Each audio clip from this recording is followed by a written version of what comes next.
Halo,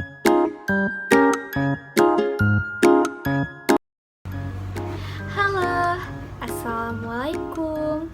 Perkenalkan, nama saya Puput Oktaviani, NPM 1913053020, nomor absen 23, dan dari kelas 4D.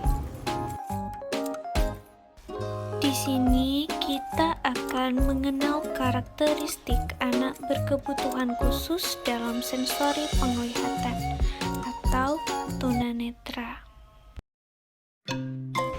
Yang pertama, kita akan mengenal apa itu pengertian tunanetra. Tunanetra adalah individu yang mengalami suatu kerusakan pada bagian mata mereka, sehingga mengakibatkan individu tersebut mengalami keterbatasan dalam fungsi penglihatan. Selanjutnya, klasifikasi tunanetra. Tunanetra dibagi menjadi dua, yaitu 1. Buta total.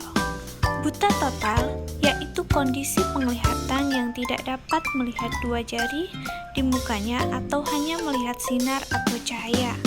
Mereka tidak bisa menggunakan huruf selain huruf Braille. Ciri-ciri buta total diantaranya secara fisik mata terlihat juling, sering berkedip, menyipitkan mata, kelopak mata merah, mata infeksi, gerakan mata tak beraturan dan cepat, mata selalu berair, dan pembengkakan pada kulit tempat tumbuh bulu mata. Yang kedua yaitu low vision. Low vision yaitu kondisi penglihatan yang apabila melihat sesuatu maka harus didekatkan atau mata harus dijauhkan dari objek yang dilihatnya atau memiliki pemandangan kabur ketika melihat objek. Ciri-ciri low vision diantaranya menulis dan membaca dengan jarak yang sangat dekat, hanya dapat membaca huruf yang berukuran besar, mata tampak terlihat putih di tengah mata atau kornea, atau bagian bening di depan mata terlihat berkabut, terlihat tidak menatap lurus ke depan, memincangkan mata atau mengerutkan kening terutama di cahaya terang atau saat melihat sesuatu. Lebih sulit melihat pada malam hari, pernah mengalami operasi mata dan atau memakai kacamata yang sangat tebal tetapi masih tidak dapat melihat dengan jelas. Faktor-faktor penyebab ketunanetraan sebagai berikut. 1. Prenatal atau sebelum kelahiran. Tahap prenatal yaitu sebelum anak lahir pada saat masa anak di dalam kandungan dan diketahui sudah mengalami ketunaan. Faktor prenatal berdasarkan periodisasinya dibedakan menjadi periode embrio, periode janin muda, dan periode janin aktini. Pada tahap ini, anak sangat rentan terhadap pengaruh trauma akibat guncangan atau bahan kimia. Faktor lain yang menjadi faktor anak mengalami tunanetra berkaitan dengan kondisi anak sebelum dilahirkan, yaitu gen atau sifat pembawa keturunan. Kondisi psikis ibu, keturunan gizi, keracunan obat, virus, dan sebagainya. Yang kedua, neonatal atau saat kelahiran. Periode neonatal yaitu periode di mana anak dilahirkan.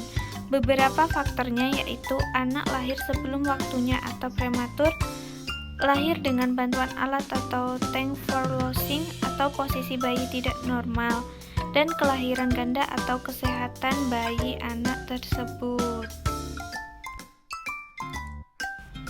Yang ketiga yaitu postnatal atau setelah kelahiran. Kelainan pada saat postnatal yaitu kelainan yang terjadi setelah anak lahir atau saat anak di masa perkembangan. Pada periode ini, ketunaan bisa terjadi akibat kecelakaan, panas badan yang terlalu tinggi, kekurangan vitamin, dan bakteri, serta kecelakaan yang sifatnya ekstern seperti masuknya benda keras atau tajam, cairan kimia yang berbahaya, kecelakaan kendaraan, dan lain-lain. Selanjutnya yaitu karakteristik anak tunanetra. Karakteristik anak tunanetra dikelompokkan pada poin penting. Pertama, dalam hal kognitif anak memiliki pengalaman yang lebih terbatas pada anak-anak normal. Kemampuan mobilitas yang terbatas serta sulit berinteraksi dengan lingkungan secara baik. Kedua, dalam hal akademik dikembangkan dengan menggunakan huruf Braille. Ketiga, dalam hal fisik, mata mereka kadang terlihat juling, memerah, bahkan berair. Keempat, dalam hal motorik, mereka membutuhkan waktu yang lama dalam mengenal lingkungan di sekitarnya. Kelima, perilaku anak yang terkadang menekan-nekan mata, mengucek mata, memutarkan badan. Dan keenam, dalam hal pribadi dan sosial mereka cenderung kesulitan mengamati dan meniru perilaku sosial sekitarnya dengan benar. Baiklah adik-adik, materi yang kakak sampaikan sudah selesai. Semoga bermanfaat ya adik-adik. Saya akhiri, wassalamualaikum warahmatullahi wabarakatuh.